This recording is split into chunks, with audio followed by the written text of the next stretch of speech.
आ सकती हैं।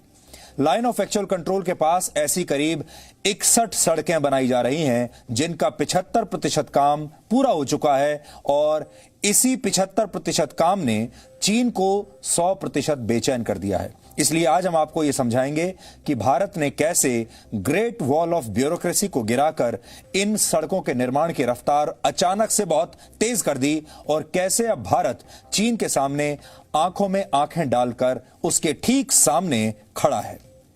आप सब अपने घर की सुरक्षा के लिए अक्सर चार दीवारी बनवाते हैं, आप सब जानते हैं इसके बारे में। उसी तरह से एक देश की सुरक्षा के लिए उसकी चार दीवारी भी बहुत महत्वपूर्ण होती है। लेकिन करीब 60 वर्षों तक कांग्रेस की सरकारें एलएसी पर बनने वाली इन सड़कों के प्रति बहुत ही उदासीन बनी रहीं और आजादी के इतने दशकों बाद भी हम अपने बॉर्डर के आसपास कोई इंफ्रास्ट्रक्चर, कोई सड़क नहीं बना पाए। इसके बारे में आज हम बात करेंगे और इसके बाद हम कांग्रेस के नेता राहुल गांधी की कूटनीतिक समझ को भी आज दुरुस्त करेंगे। राहुल गांधी सवाल उठा रहे हैं कि गलवान में भारत के सैनिक बिना हथियारों के क्यों गए थे। आज राहुल गांधी को जानना चाहिए कि वर्ष 1993, 96, 2005 और 2013 में कैसे कांग्रेस और कांग्रेस के समर्थन वाली सरकारों ने चीन के साथ ऐसे कई समझौते किए जिनसे भारत की स्थिति कमजोर हो गई और एलएसी के 2 किलोमीटर के दायरे में सैनिकों को अपने साथ हथियार न रखने पर मजबूर कर दिया गया। इसके अलावा आज हम आपको कांग्रेस और चीन की कम्युनिस्ट पार्टी के बीच हुए उस वैचारिक समझौते के बारे में भी बताएंगे जिसने देश की सीमाओं पर सड़कों का निर्माण तो नहीं होने दिया, लेकिन कांग्रेस और कम्युनिस्ट पार्टी ऑफ चाइना को जोड़ने वाली एक वैचारिक सड़क जरूर बना दी। और आखिर में हम बॉलीवुड के उस गैंग का पर्दाफाश करेंगे जो टैलेंट के टुकड़े टुकड़े करने के लिए बदनाम है। सुशांत सिंह राजपूत की आत्महत्या के लिए भी इसी गैंग को अब जिम्मेदार ठहराया जा रहा है। लेकिन अब फिल्मी सितारों को भगवान का दर्जा देने वाली जनता ने फिल्म इंडस्ट्री के इन तानाशाहों का तख्ता पलट करने की तैयारी कर ली है। कल समय की कमी की वजह से हम आपको यह विश्लेषण नहीं दिखा पाए थे, लेकिन आज हम इस पर आपके साथ एक जरूरी चर्चा करेंगे क्योंकि बॉलीवुड के इतने बड़े बड़े इन फिल्म स्टार्स की, बड़े बड़े प्रोड्यूसर्स और डायरेक्टर्स की देश में ऐसी ट्रोलिंग इससे पहले कभी नहीं हुई। लेकिन सबसे पहले आज की तमाम बड़ी खबरें नॉनस्टॉप न्यूज में। को सुलझाने और लद्दाख की गलवान घाटी में हिंसा को लेकर भारत और चीन के बीच आज फिर मेजर जनरल स्तर की चर्चा हुई। करीब 5 से 6 घंटे तक चली इस चर्चा में कई अहम मुद्दों पर विचार किया गया। कल फिर मेजर जनरल स्तर की चर्चा की संभावना है। इस बीच भारत ने साफ तौर पर कहा कि संप्रभुता से कोई समझौता नहीं किया जाएगा। विदेश मंत्रालय ने कहा कि मतभेदों को शांति से सुलझाने पर उसका जोर रहता है। भारत ने क्षेत्रीय अखंडता को सर्वोच्च प्राथमिकता बताते हुए उम्मीद जताई है कि चीन अपनी गतिविधियां अपने इलाके तक सीमित रखेगा। विदेश मंत्रालय ने यह भी कहा कि कोई भी जवान लापता नहीं है। We remain firmly convinced of the need for maintenance of peace and tranquility in the border areas and the resolution of differences through dialogue. At the same time, as Honorable PM stated yesterday, we are also strongly committed to ensuring India's sovereignty and territorial integrity. वहीं चीन ने लद्दाख हिंसा के लिए एक बार फिर भारत को जिम्मेदार ठहराया है। 中方已多次声明，事件发生的起因是印方一线部队公然打破双方军长级会晤达成的共识，在加勒万河谷现地局势已经趋缓的情况下，再次跨越时空线。 चीन से जारी तनाव के बीच भारतीय रेल ने चीन की कंपनी का 471 करोड़ रुपए का ठेका रद्द कर दिया है। रेलवे ने टेंडर रद्द करने की प्रक्रिया शुरू करते हुए कहा कि चीन की कंपनी 4 साल में बेहद धीमी गति से सिर्फ 20% काम ही कर पाई। चीन की कंपनी को कानपुर से मुगल सराय के बीच 417 किलोमीटर के रूट में सिग्नलिंग और टेलीकम्युनिकेशन का काम दिया गया था। इससे पहले टेलीकॉम मंत्रालय BSNL और MTNL के अलावा निजी कंपनियों को भी निर्देश जारी कर चुका है कि वो चीनी उपकरणों का इस्तेमाल कम करने की शुरुआत करें। सरकार ने सुरक्षा खतरे का हवाला देते हुए कहा था कि 4G के अपग्रेडेशन में चीनी उपकरणों का इस्तेमाल नहीं होना चाहिए। विदेश मंत्री S जयशंकर ने राहुल गांधी के उस सवाल का जवाब दिया जिसमें उन्होंने पूछा था कि गलवान में सैनिकों को शहीद होने के लिए बिना हथियार के क्यों भेजा गया। विदेश मंत्री ने ट्वीट करके बताया, सीमा पर तैनात सभी जवानों के पास हथियार होते हैं। 15 जून को गलवान में तैनात सैनिकों के पास भी हथियार थे। लेकिन 1996 और 2005 के भारत चीन समझौते के कारण लंबे वक्त से फेस ऑफ के वक्त जवान फायर आर्म्स का इस्तेमाल नहीं करते। कांग्रेस के पूर्व अध्यक्ष राहुल गांधी ने आज वीडियो मैसेज के जरिए पूछा था कि हमारे सैनिकों को शहीद होने के लिए निहत्थे क्यों भेजा गया और इसके लिए कौन जिम्मेदार है। भाई और बहनों, चीन ने हिंदुस्तान के शस्त्रहीन सैनिकों की हत्या करके एक बहुत बड़ा अपराध किया है। मैं पूछना चाहता हूं, इन वीरों को बिना हथियार खतरे की ओर किसने भेजा और क्यों भेजा? कौन जिम्मेदार है? धन्यवाद। बीजेपी ने कांग्रेस नेता राहुल गांधी पर आरोप लगाया है कि 2008 में राहुल गांधी ने चीन की कम्युनिस्ट पार्टी से एक गुप्त समझौता किया था। बीजेपी ने कहा कि 2008 की मीडिया रिपोर्ट्स में कहा गया है कि कांग्रेस के तत्कालीन महासचिव राहुल गांधी और चीन की सत्ताधारी कम्युनिस्ट पार्टी के तत्कालीन महासचिव शी जिनपिंग में समझौता हुआ था। समझौते के वक्त सोनिया गांधी भी मौजूद थीं। समझौते में दोनों पार्टियों में द्विपक्षीय, क्षेत्रीय, अंतर्राष्ट्रीय मामलों पर चर्चा की सहमति बनी थी, लेकिन यह समझौता देश की संप्रभुता के खिलाफ था। मतलब ये कांग्रेस पार्टी और CPC, communist party of China, एक दूसरे को कंसल्ट करेगी किन विषयों में? कोई भी इंटरनेशनल विषय होगा, कोई भी बायलैटरल विषय होगा और कोई भी रीजनल अर्थात साउथ ईस्ट रीजन का विषय होगा, इसमें ये आपस में कंसल्ट करेंगे। ये यूपीए और सरकार से परे केवल नेहरू गांधी परिवार के नजदीक आने के लिए ये एमओयू साइन किया गया। भारत संयुक्त राष्ट्र सुरक्षा परिषद का 8वीं बार अस्थायी सदस्य चुना गया है। भारत 2022 तक सुरक्षा परिषद का अस्थायी सदस्य रहेगा। सुरक्षा परिषद में भारत को चुनने के लिए 192 देशों में से 184 देशों ने पक्ष में वोट दिया, जबकि भारत को 128 वोट की ही जरूरत थी। भारत को समर्थन के लिए प्रधानमंत्री नरेंद्र मोदी ने विश्व समुदाय का आभार जताया है। प्रधानमंत्री ने ट्वीट किया कि भारत वैश्विक शांति, सुरक्षा, लचीलापन और इक्विटी को बढ़ावा देने के लिए सभी सदस्य देशों के साथ काम करेगा। भारत 1950, 1967, 1972, 1977, 1984, 1991 और 2011 में भी सुरक्षा परिषद का अस्थायी सदस्य रह चुका है। आत्मनिर्भर भारत अभियान में प्रधानमंत्री मोदी ने आज निजी क्षेत्र के लिए 41 कोल ब्लॉक्स की नीलामी की प्रक्रिया शुरू की। प्रधानमंत्री ने कहा कि भारत कोरोना की बड़ी आपदा को अवसर में बदलेगा और आयात पर खर्च कम करके लाखों करोड़ की विदेशी मुद्रा बचाएगा। भारत आपदा कितनी ही बड़ी क्यों न हो, उसको अवसर में बदलने के लिए कृत संकल्प है और हम सब मिलकर के आपदा को अवसर में बदलेंगे। केंद्र सरकार मजदूरों को रोजगार के लिए गरीब कल्याण रोजगार अभियान 20 जून से शुरू करने वाली है। बिहार के खगड़िया से खुद प्रधानमंत्री मोदी इस अभियान की शुरुआत करेंगे। इस रोजगार अभियान में हर जिले में 25,000 मजदूरों को रोजगार देने की योजना है। ये नहीं है कि हमारे 25,000 ही हमारे नंबर है, उससे ज्यादा कोई उस डिस्ट्रिक्ट में पहुंचे तो उनको छोड़ जाएंगे। नहीं, ये हम मिनिमम 25,000 का नंबर लेकर के कर रहे हैं, ज्यादा आने में और उनको भी जोड़ लेते हैं। सीमा विवाद को लेकर भारत के कड़े रुख पर चीन के सरकारी अखबार ग्लोबल टाइम्स ने अप्रत्यक्ष तौर पर धमकी दी है। ग्लोबल टाइम्स ने लिखा, भारत ने सीमा पर तनाव बढ़ाया तो उसे चीन, पाकिस्तान, नेपाल से एक साथ जंग करनी पड़ सकती है। अगर ऐसा हुआ तो भारत की विनाशकारी हार होगी। ग्लोबल टाइम्स ने भारत के स्वदेशी अभियान पर भी तंज कसा। अखबार ने लिखा, बहिष्कार से चीन की कंपनियों का कोई नुकसान नहीं होगा। भारतीय उद्योग चीन के सामानों पर निर्भर है। चीन के सामानों का बहिष्कार करने में भारत की भलाई नहीं है। नेपाल के नए राजनीतिक नक्शे के लिए लाया गया संविधान संशोधन बिल सर्वसम्मति से ऊपरी सदन में भी पास हो गया। सदन में मौजूद सभी 57 सदस्यों ने बिल के पक्ष में वोटिंग की। नए नक्शे में भारत के रणनीतिक रूप से महत्वपूर्ण कालापानी, लिपुलेख और लिम्पियाधुरा को नेपाल का हिस्सा बताया गया है। भारतीय नक्शे में ये सभी हिस्से उत्तराखंड में पड़ते हैं।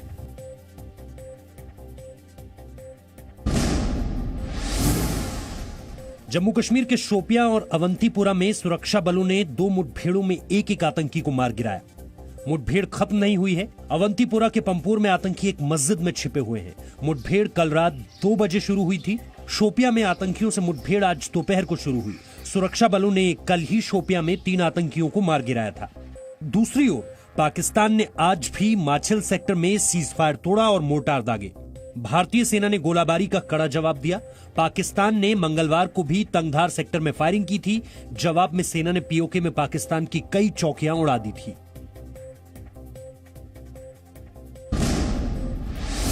देश में आज करीब 13,000 लोग कोरोना वायरस से संक्रमित हो गए। 24 घंटे में कोरोना संक्रमण के 12,881 नए केस आए, जो कि एक रिकॉर्ड है। 3,66,946 लोग देश में अब तक कोरोना वायरस से संक्रमित हुए हैं। 1,94,325 लोग ठीक भी हो चुके हैं, लेकिन वायरस से 12,237 लोगों की जान भी जा चुकी है। अभी वायरस से संक्रमित 1,60,384 लोगों का इलाज चल रहा है। देश में संक्रमण से ठीक हुए लोगों का रिकवरी रेट 53% के पास पहुंच गया है। सबसे ज्यादा कोरोना संक्रमण के नए मामले महाराष्ट्र से आए। पिछले 24 घंटे में यहां 3,307 लोग संक्रमित हुए और 114 लोगों की मौत भी हुई। दिल्ली में 24 घंटे में कोरोना वायरस से 2,400 से ज्यादा लोग संक्रमित हुए हैं। आज से कोरोना वायरस की एंटीजन किट से जांच शुरू हो गई है। दिल्ली को कोरोना टेस्ट के लिए 50,000 एंटीजन किट मिले। एंटीजन किट से जांच रिपोर्ट 15 से 30 मिनट में आ जाती है। दिल्ली में कोरोना वायरस से अब तक 47,102 लोग संक्रमित हुए हैं। 17,457 लोग इलाज से ठीक हुए हैं। 27,000 से ज्यादा संक्रमित लोगों का अब भी इलाज चल रहा है। दिल्ली में कोरोना टेस्ट की फीस घटाकर 2,400 रुपए कर दी गई है। लद्दाख में शहीद हुए सेना के कई शहीदों को आज देश ने अंतिम विदाई दी। तेलंगाना के सूर्यापेट में शहीद कर्नल बी संतोष बाबू का पूरे सैन्य सम्मान से अंतिम संस्कार किया गया। शहीद कर्नल की अमर यात्रा के दौरान लोगों ने वंदे मातरम और संतोष बाबू अमर रहे के नारे लगाए। उनके पार्थिव शरीर पर पुष्प वर्षा की गई। पटना के बिहटा में शहीद जवान सुनील कुमार की अमर यात्रा में भीड़ उमड़ पड़ी। इस दौरान भारत माता की जय के नारे गूंजे। बिहार के 4 शहीद जवानों के पार्थिव शरीर विशेष विमान से पटना एयरपोर्ट लाए गए। आज के विश्लेषण की शुरुआत हम एक शुभ समाचार से करना चाहते हैं, और वो शुभ समाचार ये है कि हिंदी चीनी बाय बाय की जो मुहिम हमने आप सबके साथ कल शुरू की थी, उसे पूरे देश में जबरदस्त समर्थन मिल रहा है। और पूरे देश में चीन में बने सामान और चीन की नीतियों का हर जगह हर कोने में विरोध शुरू हो गया है। सरकार चीन की कंपनियों को दिए गए टेंडर्स को अब रिव्यू कर रही है और चीन पर निर्भरता कम करने की तैयारी अब देश में शुरू हो चुकी है। तो देश की जनता भी इस मुहिम में अब आगे आ गई है। आज दिन भर देश के कई शहरों से ऐसी तस्वीरें हमें देखने को मिली जिनमें चीन के प्रति लोगों ने अपने क्रोध को जाहिर किया है। कोलकाता, दिल्ली, कानपुर, मुंबई और वाराणसी जैसे शहरों में लोगों ने अलग अलग तरीकों से चीन का विरोध किया। ये सब कुछ दरअसल चीन के प्रति वो भावना है जिसे देश की जनता अब सड़कों पर उतरकर बयान कर रही है। और एक राष्ट्र के तौर पर आप शायद सीमा पर जाकर चीन से लड़ाई तो नहीं कर सकते, लेकिन ये किसी भी नागरिक की तरफ से एक बहुत अच्छी शुरुआत है, क्योंकि हमें लगता है कि कोई भी सामान देश के सम्मान से बढ़कर नहीं हो सकता। तो आज बड़ा प्रश्न ये है कि चीन का सामान आपके लिए बड़ा है, चीन का सामान आपके लिए जरूरी है, या फिर अपना सम्मान जरूरी है? आप क्या लोगे, सामान लोगे या सम्मान लोगे? इसलिए आज हम सम्मान वर्सेस सामान के नाम से एक और मुहिम शुरू कर रहे हैं, और इसके लिए हमने आज इसी नाम से आपके लिए एक हैशटैग बनाया है। कल का जो हैशटैग था वो जबरदस्त ट्रेंड हुआ और चीन में बैठे लोगों को यह समझ में आ गया कि भारत के लोग क्या बताने की कोशिश कर रहे हैं, जब आप सब ने उसे नंबर 1 ट्रेंड बना दिया था और आप सब ने कहा था अब हिंदी चीनी बाय बाय का समय आ गया है। आज का जो हैशटैग है ये इस समय आपकी स्क्रीन पर है। आप चाहें तो इस हैशटैग पर ट्वीट करते हुए अपनी बात हम तक पहुंचा सकते हैं, पूरी दुनिया तक पहुंचा सकते हैं, और चीन तक भी आपके इन ट्वीट्स की गूंज जरूर जाएगी। और आज का जो हैशटैग है वो है सम्मान वर्सेस सामान। यानी आपको एक चीज चुननी है, आप अपना सम्मान चुन लीजिए या फिर चीन में बना सस्ता सामान चुन लीजिए। बहुत सारे लोग आज भी हमारे देश के लोगों का मजाक उड़ा रहे हैं, और वो हमारे ही देश में रहने वाले लोग हैं। बहुत सारे लोगों का यह कहना है कि इस देश के लोग बदलने वाले नहीं हैं। सेनाएं लड़ती रहेंगी, हमारे सैनिक शहीद होते रहेंगे और हमारे देश की जो आम जनता है उसे सिर्फ सस्ते सामान से मतलब है। वो टेलीविजन पर हैशटैग डालकर कुछ भी लिखते रहें, सोशल मीडिया पर कुछ भी लिखते रहें, लेकिन जैसे ही उन्हें सस्ता टीवी दिखाई देगा, सामने सस्ता मोबाइल फोन दिखाई देगा, सस्ता कोई भी सामान दिखाई देगा, वो तुरंत उसे खरीद लेंगे, चाहे वो चीन का ही बना हुआ क्यों ना हो।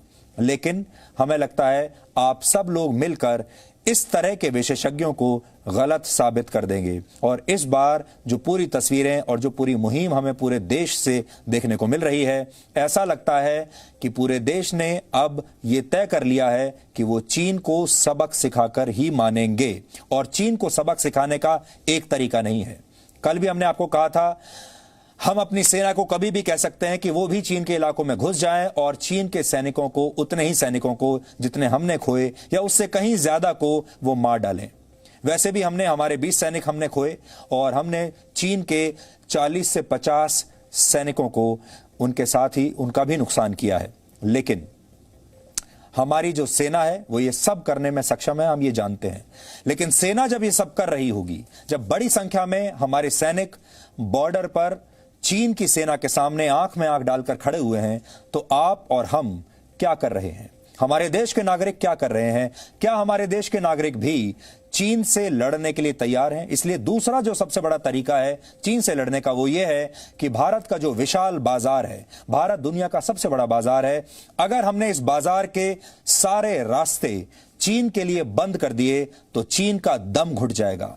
चीन में जो आम जनता है, वो जनता अभी तक शी जिनपिंग जैसे लोगों की इसलिए सुनती है क्योंकि शी जिनपिंग की वजह से उनकी जेबें भर रही हैं और चीन आर्थिक रूप से तरक्की कर रहा है अपना सामान दूसरे देशों को बेचकर।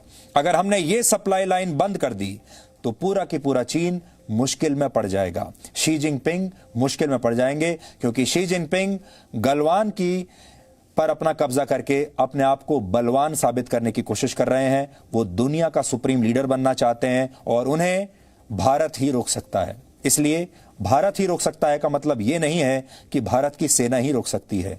भारत ही रोक सकता है का मतलब है उसमें भारत के 137 करोड़ लोग शामिल हैं, यानी आप सब लोग भी उसमें शामिल हैं। इसलिए हमेशा याद रखिए, कोई भी सामान आप भारी डिस्काउंट पर तो खरीद सकते हैं, सस्ते दाम पर खरीद सकते हैं, लेकिन सम्मान बेशकीमती होता है। सम्मान की कोई कीमत नहीं होती, सम्मान पर कोई डिस्काउंट नहीं होता, सम्मान पर कोई भी डिस्काउंट मंजूर नहीं किया जा सकता और इसे कड़ी मेहनत और पुरुषार्थ के दम पर ही कमाया जा सकता है। सम्मान एक ऐसी चीज है।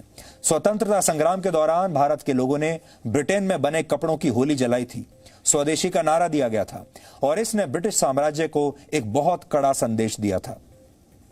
हमें लगता है कि आजादी के कई दशकों के बाद हमें एक बार फिर से ऐसा ही विरोध जताना होगा जिससे चीन के हौसले टूटेंगे और पूरी दुनिया भारत की शक्ति पहचान लेगी। लेकिन क्या आप इस सब के लिए तैयार हैं? ये आपको आज अपने आप से सवाल पूछना चाहिए, अपने परिवार के लोगों से बात करनी चाहिए, फिर अपने दोस्तों से बात करनी चाहिए और फिर समाज में बात करनी चाहिए। मैंने कई जगह ऐसा देखा कि पूरी की पूरी कॉलोनीज जो हैं वो इकट्ठा हो गई हैं और पूरी एक कॉलोनी ने यह तय कर लिया कि अब हम चीन में बना कोई सामान नहीं खरीदेंगे। ये अभी तो चिंगारी है और ये चिंगारी आग की तरह फैल सकती है अगर आप चाहें तो। आप में से बहुत सारे लोग, कल भी हमने आपको कहा था, अपने धर्म के आधार पर, अपनी जाति के आधार पर, अपनी मान्यताओं के आधार पर बहुत सारी चीजें ऐसी हैं जो आप अपने जीवन से काट देते हैं। बहुत सारे लोग एक खास तरह का खाना खाते हैं, बहुत सारे लोग एक खास तरह का जीवन यापन करते हैं और ये सब आसान नहीं होता। आपको इसके लिए अपने जीवन के आराम छोड़ने पड़ते हैं। जीवन की बहुत सारी चीजें ऐसी छोड़नी पड़ती हैं जो आपको अच्छी तो बहुत लगती हैं, लेकिन आप अपनी अपनी मान्यताओं के हिसाब से वो करते नहीं हैं। इसीलिए ये जो चाइनीज सामान है इसे भी आप उसी लिस्ट में डाल लीजिए। अब आप ये जानिए कि भारत और चीन के बीच चल रहे इस विवाद में आज का अपडेट क्या है, क्योंकि मामला बहुत गंभीर है और आगे चलकर कुछ भी हो सकता है।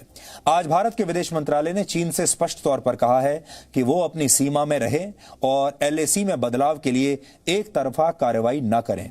भारत ने यह भी कहा है कि गलवान घाटी में जो कुछ हुआ है उसका जिम्मेदार चीन है और यह हमला चीन ने बहुत ही सुनियोजित तरीके से किया है। विदेश मंत्रालय ने यह भी कहा कि भारत अपनी संप्रभुता और अखंडता सुनिश्चित करने के लिए पूरी तरह से प्रतिबद्ध है। ये एक बहुत कड़ी भाषा है और इससे पहले आपने भारत को कभी भी चीन के साथ इतनी कड़ी भाषा में बात करते हुए नहीं सुना होगा। ये पहली बार हो रहा है। और दूसरी बड़ी बात यह है कि चीन से जुड़ी पूरी LAC पर अब हाई अलर्ट है। ये एक खतरे की निशानी है। LAC पर अब हाई अलर्ट है। लद्दाख से लेकर उत्तराखंड, हिमाचल प्रदेश, सिक्किम और अरुणाचल प्रदेश में भारतीय सेना पूरी तरह से तैयार है और अलर्ट पर है। उत्तरी, पश्चिमी और पूर्वी भारत के हर एयरबेस को अलर्ट कर दिया गया है। नौसेना के जहाज बिल्कुल तैयार हैं और समुद्र में गश्त तेज कर दी गई है। इस बीच भारतीय वायुसेना ने रशिया से 33 नए लड़ाकू विमान खरीदने की प्रक्रिया को और तेज कर दिया है। उधर चीन का सरकारी अखबार ग्लोबल टाइम्स लगातार चीन की सेना के कथित युद्धाभ्यास के प्रोपेगेंडा वीडियोस लगातार दिखा रहा है। और तीसरी बड़ी बात यह है कि आज भारतीय सेना ने यह स्पष्ट कर दिया है कि गलवान घाटी में हुई हिंसक झड़प में भारत का कोई भी सैनिक लापता नहीं है। आपने यह भी देखा होगा पिछले 3-4 दिनों से यह दुष्प्रचार चल रहा है कि भारत के कई सैनिक आज भी लापता हैं और उसमें यह बात कही जा रही थी कि या तो भारत में जो सैनिक शहीद हुए हैं उनकी संख्या 20 से कहीं ज्यादा है क्योंकि लोग लापता हैं, या फिर हमारे कुछ सैनिकों को चीन की सेना ने बंदी बनाकर अपने पास रखा हुआ है। यह चीन की तरफ से चलाया गया एक प्रोपेगेंडा था, दुष्प्रचार था और उसको हमारे ही देश के कुछ विशेषज्ञों ने इसे और आगे बढ़ा दिया। यह बात बिल्कुल झूठ है। हमारा कोई सैनिक मिसिंग नहीं है, लापता नहीं है और ना ही चीन की सेना के कब्जे में है। चौथी बड़ी बात यह है कि लद्दाख में सीमा विवाद को लेकर आज भारत और चीन के बीच मेजर जनरल स्तर की बातचीत फिर से हुई है, लेकिन इस बातचीत का कोई नतीजा नहीं निकला है। कल फिर से दोनों देशों के बीच सैन्य स्तर पर एक बार फिर बातचीत होगी। और पांचवी बात यह है कि चीन अब भी झूठ पर झूठ बोल रहा है और अपने नुकसान को छुपाने की कोशिश कर रहा है। चीन के विदेश मंत्रालय ने आज फिर से कहा कि दोनों देश तनाव को जल्द से जल्द कम करने पर सहमत हैं। चीन के विदेश मंत्रालय के प्रवक्ता से आज 6 सवाल पूछे गए, लेकिन सभी सवालों के जवाब में उन्होंने एक ही बात कही और यह नहीं बताया कि चीन के कितने सैनिक मारे गए हैं, जबकि गलवान घाटी में चीन के 40 से ज्यादा सैनिक मारे गए हैं। तो अब आप अंदाजा लगा सकते हैं कि चीन का असल में बहुत बड़ा अपमान हुआ है। और चीन ने अगर यह मान लिया कि उसके 40-50 सैनिक मारे गए हैं तो अंतर्राष्ट्रीय स्तर पर उसकी बहुत बेइज्जती होगी, अपने घर में भी उसकी बहुत बेइज्जती होगी, क्योंकि भारत के सैनिकों द्वारा चीन के अगर 40 से 50 सैनिक मार डाले गए हों तो चीन के लिए यह बहुत शर्म की बात है, क्योंकि चीन दावे बहुत बड़े बड़े करता आ रहा है। इसलिए चीन अपने सैनिकों के मारे जाने के बारे में बिल्कुल चुप है। वैसे ही जैसे कोरोना वायरस में कितने लोग मरे इसके बारे में उसने कभी भी दुनिया को सही जानकारी नहीं दी। और आपको हम ये भी बता दें कि गलवान घाटी में जब यह संघर्ष हुआ था, चीन के सैनिकों की संख्या भारत के सैनिकों से कहीं ज्यादा थी। उसके बावजूद भी भारत के सैनिक, ये सही बात है, हमारे 20 सैनिक शहीद हो गए, लेकिन शहीद होने से पहले हमारे सैनिकों ने उन्हें बहुत अच्छी तरह से धूल चटाई है और चीन की सेना जीवन भर इसे भूलेगी नहीं। छठी बड़ी बात यह है कि चीन में भले ही उनका पूरा देश एक है, वहां चीन की सरकार ने जो कह दिया लोग वही मान रहे हैं, लेकिन हमारे देश में राजनीति शुरू हो गई है। ये लोग, हमारे जो देश के लोग हैं, चाहे वो विपक्ष के नेता हों, हमारे देश के बुद्धिजीवी हों, सबूत गैंग के लोग हों, कुछ विशेषज्ञ हों, ये सारे लोग चीन पर एक उंगली नहीं उठा रहे, चीन से एक सवाल नहीं पूछ रहे, लेकिन हमारी सेना से सवाल पूछे जा रहे हैं, सरकार से सवाल पूछे जा रहे हैं। आज कांग्रेस के नेता राहुल गांधी ने एक सवाल पूछा। उन्होंने पूछा कि गलवान घाटी में हमारे सैनिक बिना हथियारों के क्यों गए थे। इस पर विदेश मंत्री एस जयशंकर ने आज जवाब दिया है और उन्होंने कहा कि ड्यूटी पर सैनिक हमेशा हथियार के साथ ही होते हैं, लेकिन पुराने समझौतों की वजह से लाइन ऑफ एक्चुअल कंट्रोल के आसपास के इलाकों में इन हथियारों का इस्तेमाल नहीं किया जाता, क्योंकि यही LAC का नियम है। विदेश मंत्री ने राहुल गांधी से अपने तथ्य और जानकारी सही करने को कहा है। अब आप सोचिए, ये वही राहुल गांधी हैं जिन्हें एक जमाने में लोग देश का भावी प्रधानमंत्री बता रहे थे, जब चुनाव से पहले ये अपने आप को कह रहे थे कि मैं अगला प्रधानमंत्री बनूंगा। और वो नेता अपने देश की सेना से भी सवाल पूछता है, सरकार से भी सवाल पूछता है और कहता है कि आप बिना हथियारों के वहां गए ही क्यों थे। और ये उस पार्टी के नेता हैं जिन्होंने इस देश में कम से कम 55 से 60 साल तक अपनी सरकारें चलाई हैं। वो अच्छी तरह से जानते होंगे कि सरकारों में जब वो रहे, उनकी पार्टी के लोग रहे, उनके प्रधानमंत्री रहे, तो क्या क्या समझौते हुए हैं और LAC पर कौन कौन से प्रोटोकॉल तय किए गए हैं, और LAC पर जब सैनिक हमारे काम करते हैं तो वो किन नियमों के तहत वहां पर गश्त लगाते हैं, पेट्रोलिंग करते हैं। लेकिन लगता है कि राहुल गांधी ने इनमें से किसी के बारे में कुछ पढ़ाई लिखाई नहीं की। इससे पहले हो सकता है अच्छा होता कि वो अपनी सरकार में कुछ पुराने रक्षा मंत्रियों से एक ब्रीफिंग ले लेते, उनसे कुछ जानकारी ले लेते। अब हम आपको अतीत, वर्तमान और भविष्य की उन सड़कों के बारे में बताएंगे, क्योंकि यही सड़कें चीन को बहुत चुभ रही हैं। इन सड़कों में कांटे लगे हुए हैं और ये कांटे वाली सड़कें चीन को चुभ रही हैं। कांटे सचमुच में नहीं लगे हुए हैं, लेकिन ये सड़कें देखकर चीन को एक साथ हजारों कांटे चुभ जाते हैं। आप सोचते होंगे कि गलवान घाटी में जो कुछ हो रहा है और पिछले कुछ वर्षों से लगातार जो चीन इतना अग्रेशन दिखा रहा है बॉर्डर पर, उसकी वजह क्या है, उसकी असली वजह क्या है, आज हम आपको बताने वाले हैं। उसकी असली वजह ये सड़कें हैं जो इस समय आपकी स्क्रीन पर हैं। ये सड़कें चीन को चुभ रही हैं और यही भारत और चीन के बीच असली टकराव की वजह हैं। आपको याद है 1962 के युद्ध में भारत चीन के हाथों हार गया था। क्यों हारा था भारत? उसकी सबसे बड़ी वजह यह थी, उसकी वजह यह नहीं थी कि हमारी सेना के पास शक्ति और सामर्थ्य नहीं था, हमारी सेना लड़ना नहीं चाहती थी, हमारी सेना बहादुरी में कहीं कम थी। वजह यह थी कि चीन से टक्कर लेने के लिए हमारे पास कोई राजनीतिक इच्छा शक्ति नहीं थी, और दूसरी बड़ी वजह यह थी कि चीन के साथ जो सीमा हमारी लगी हुई है उस पर भारत का कोई भी इंफ्रास्ट्रक्चर, कोई भी सड़क तैयार नहीं थी। यह बात 1962 का युद्ध शुरू होने से कुछ वर्ष पहले की है। आज आप ध्यान से सुनिएगा। उस समय चीन तिब्बत और शिनजियांग को जोड़ने वाली एक सड़क का निर्माण कर रहा था। सोचिए, उस जमाने में ही चीन ने सड़क बनानी शुरू कर दी थी। यह सड़क अक्साई चिन से होकर गुजरती है, यानी चीन भारत के इलाके में रणनीतिक रूप से एक बहुत अहम सड़क बना रहा था, और वो भी 1960 के आसपास। लेकिन क्या आप जानते हैं कि उस समय हमारा राजनीतिक नेतृत्व क्या कर रहा था? हमने क्या इसका विरोध किया था? जब चीन ने यह सड़क बनाई तो हमने क्या किया था? उस समय देश के पहले प्रधानमंत्री जवाहरलाल नेहरू हिंदी चीनी भाई भाई का नारा दे रहे थे और हिंदी चीनी भाई भाई के नशे में चूर थे। नेहरू हिंदी चीनी भाई भाई के नशे में इस कदर डूबे हुए थे कि उन्हें चीन के इरादों की भनक तक नहीं लगी, जबकि उस समय के कई सैनिक बड़े अधिकारियों ने उन्हें चीन को लेकर कई बार चेतावनियां दी। इसका नतीजा यह हुआ कि चीन ने भारत की गर्दन दबोचने वाली एक बहुत ही अहम सड़क बना ली, और जवाहरलाल नेहरू पंचशील समझौते पर अमल की बातें करते ही रह गए। आधी अधूरी तैयारियों और सड़कों के अभाव में भारत चीन की सेना के सामने कमजोर पड़ गया, और युद्ध में मिली वो हार आज भी 137 करोड़ भारतीयों की आत्मा पर एक बहुत बड़ा बोझ है। आज मैं भी आपसे एक बात पूछना चाहता हूं।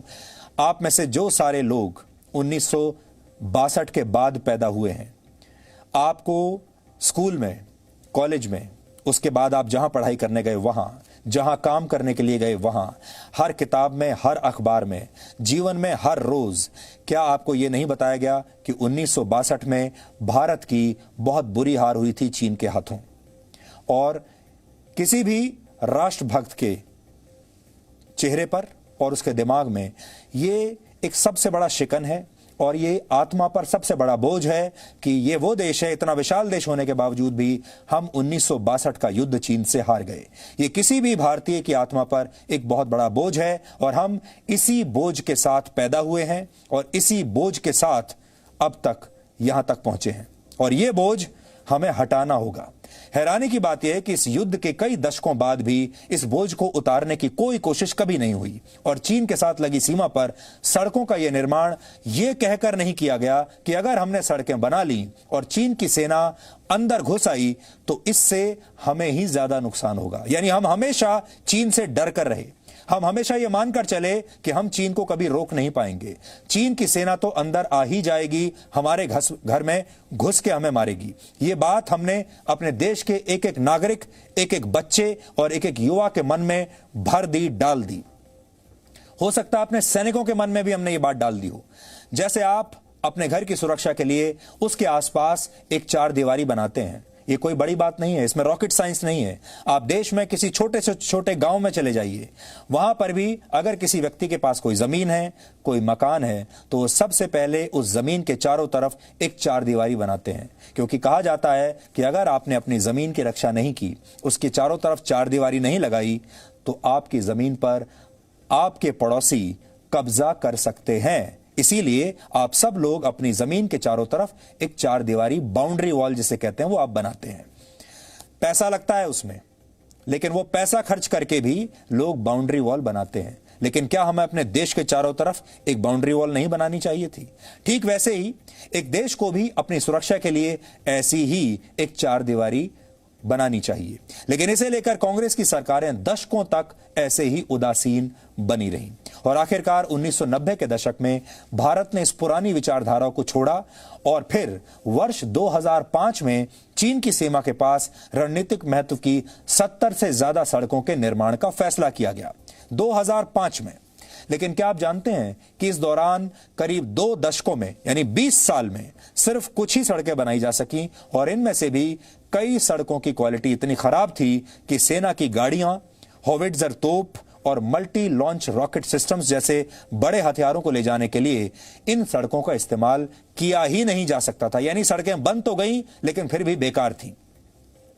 यानी चीन से लगी भारत की करीब 3,500 किलोमीटर लंबी सीमा पर हमारी तैयारी बिल्कुल आधी अधूरी थी और किसी भी दिन अगर युद्ध हो जाए चीन से तो हमारे पास वहां पहुंचने तक के लिए कोई साधन नहीं था।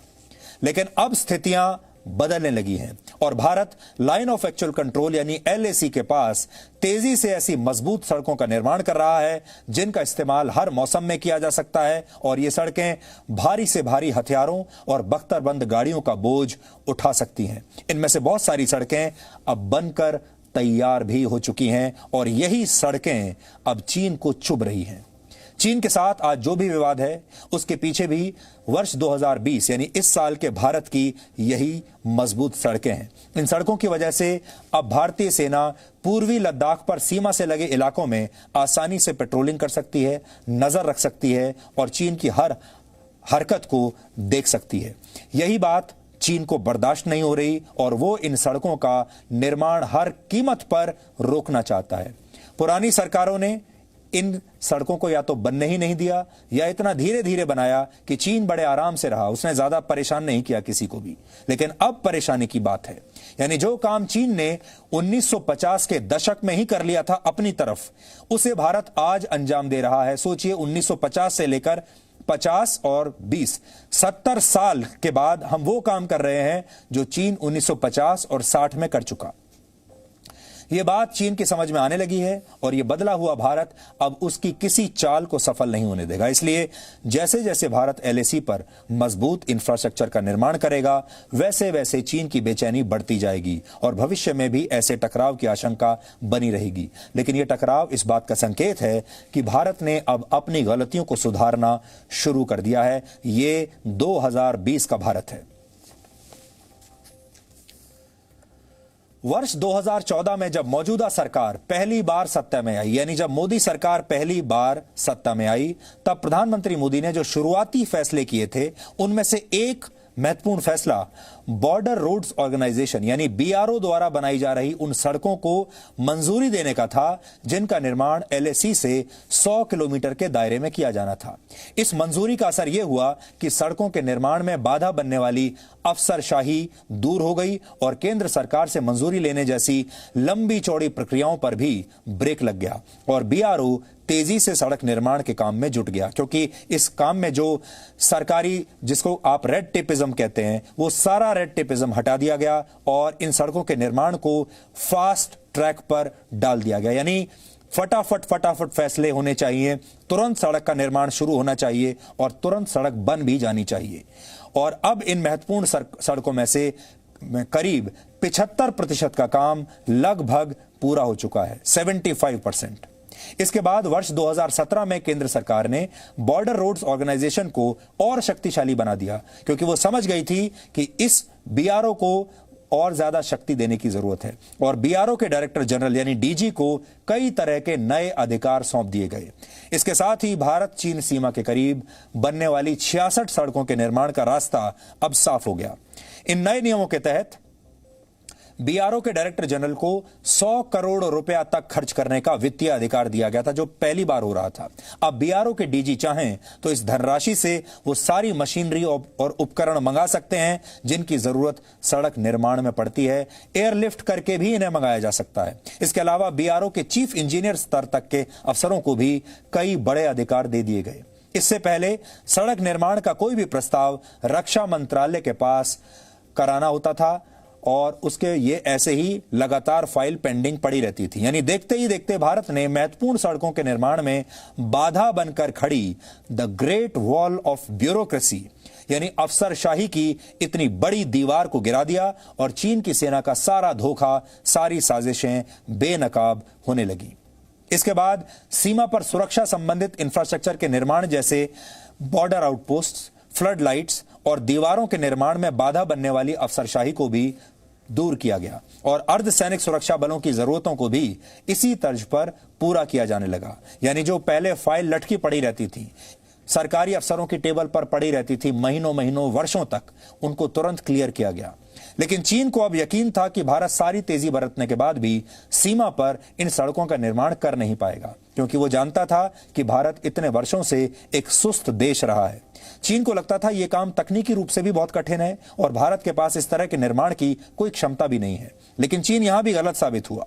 2017 से इन सड़कों के निर्माण के लिए एयरलिफ्ट करके भारी भरकम मशीनों को यहां तक पहुंचा दिया गया। 2019 में इसके लिए चिनूक जैसे शक्तिशाली हेलीकॉप्टर्स की मदद ली गई।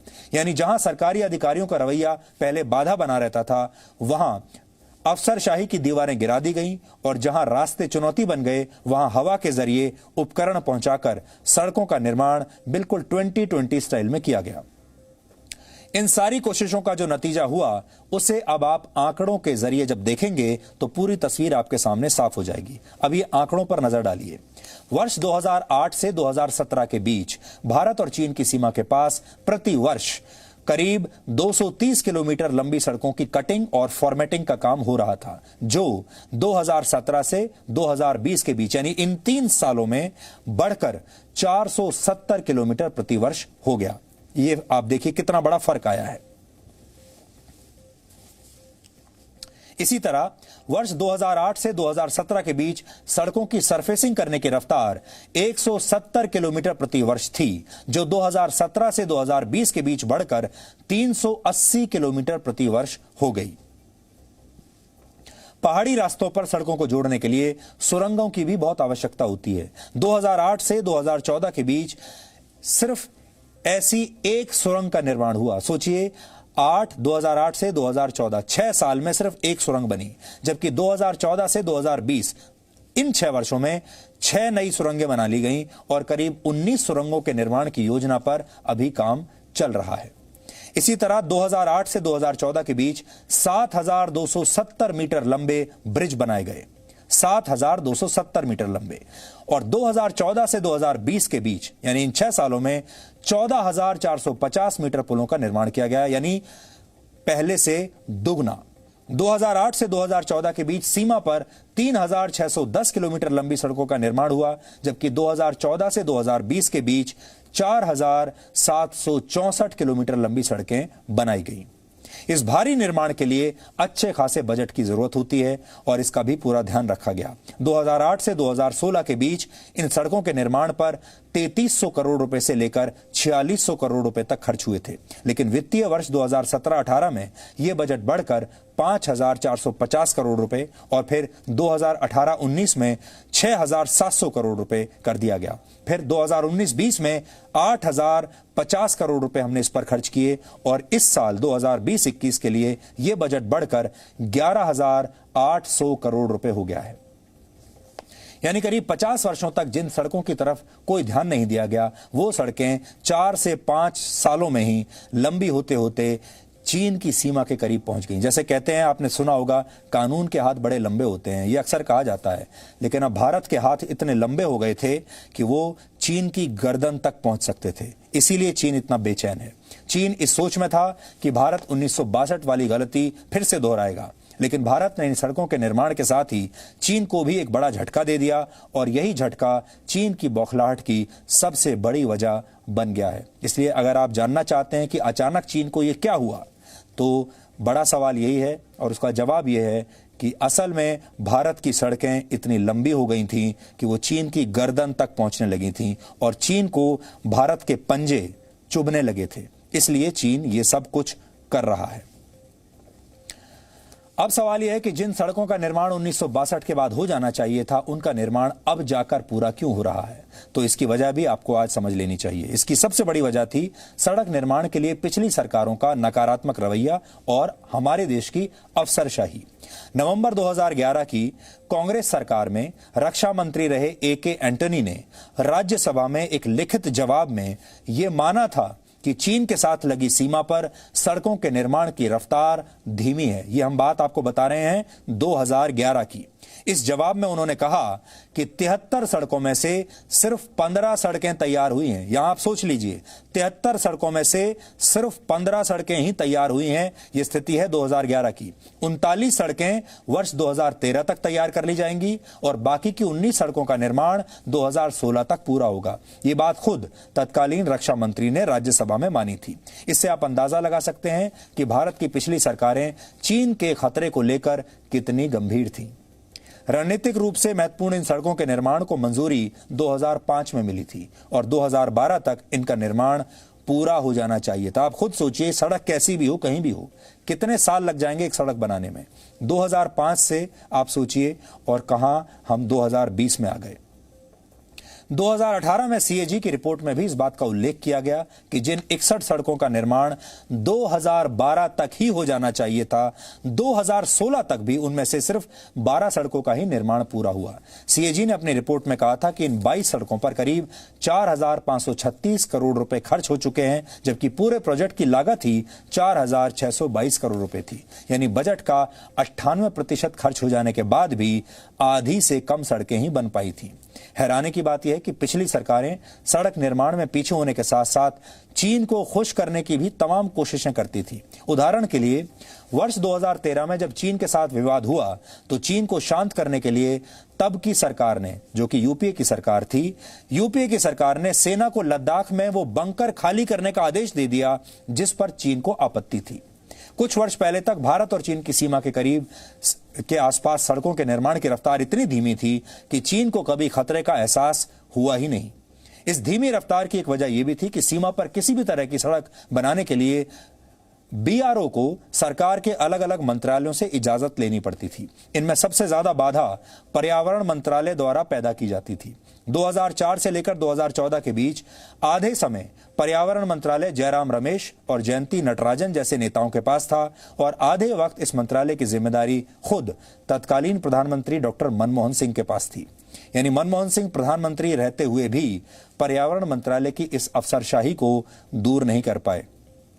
लेकिन इसके बाद जब मोदी सरकार आई तो वर्ष 2016 में नए पर्यावरण मंत्री प्रकाश जावड़ेकर ने एक बयान दिया और कहा कि उनका मंत्रालय जो भी काम की मंजूरी देने में, जिस किसी काम की मंजूरी देने में 600 दिन का समय लगाता था, उसे घटाकर पहले 190 दिन किया जाएगा और फिर बाद में 100 दिन कर दिया जाएगा।